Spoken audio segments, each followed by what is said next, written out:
How would you feel if several phones were ringing, you were in charge of telling people where to go, and you were in charge of signing papers all at the same time? This is the role of a 911 dispatcher. I am a 911 dispatcher, and it can be very stressful at times. Today, I will be explaining the role of a 911 dispatcher. To begin, I will start out with the definition of dispatch. After that, I will talk about how dispatch began, where dispatch occurs, and the stressful situations that 911 dispatchers have to experience. To begin, I will start off to tell you what the definition of dispatch is. What do you think dispatch is? Calling, bossing people around.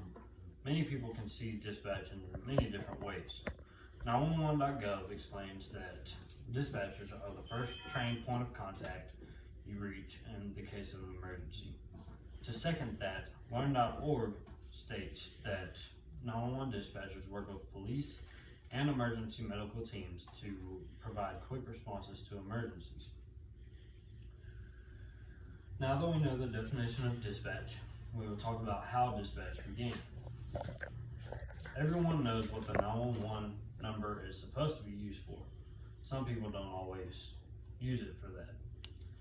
Most people don't even know the history of the 911 phone number. Nina.org explains that in 1968, AT&T announced that 911 would be the established emergency code throughout the whole United States.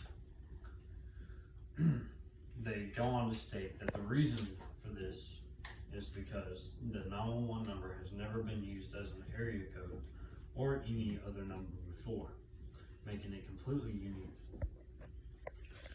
MedicalAlertAdvice.com explains that firefighters proposed this idea because they wanted people to be able to reach the fire department.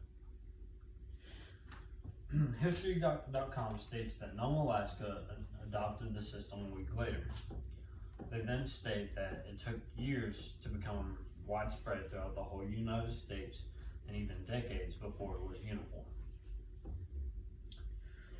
Now that we know some of the history of the 911 number and some of the history of dispatch, we will talk about where dispatching occurs.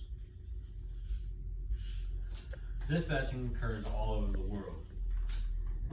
So there are many other kinds of dispatch, including tow truck dispatch, commercial freightliner dispatch, train dispatch, several other kinds that go on all around the world. Typically, 911 dispatch in itself runs out of a police station, a fire department, or even a hospital. Dispatch centers are becoming more staffed and more localized every single day. Now that we know about where it occurs, we will talk about some of the stressful situations that dispatchers experience. PoliceOne.com explains that dispatchers experience vicarious trauma due to their many years of helping people experience the worst day of their lives. They go on to state that most often dispatchers can hear the callers take their very last breaths, and often they can hear babies take their very first cry.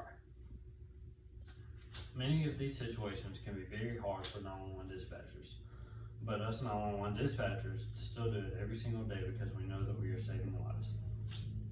Now that we know some of the stressful situations that 911 dispatchers have to experience, it is now time to come to a close. Today we talked about 911 dispatch. We talked about what 911 dispatch is, the definition of it, the history of how it began. We talked about where it occurs and some of the stressful situations that dispatchers have to experience. I hope that this has brought more knowledge to you, and maybe this can be your career someday. Thank you.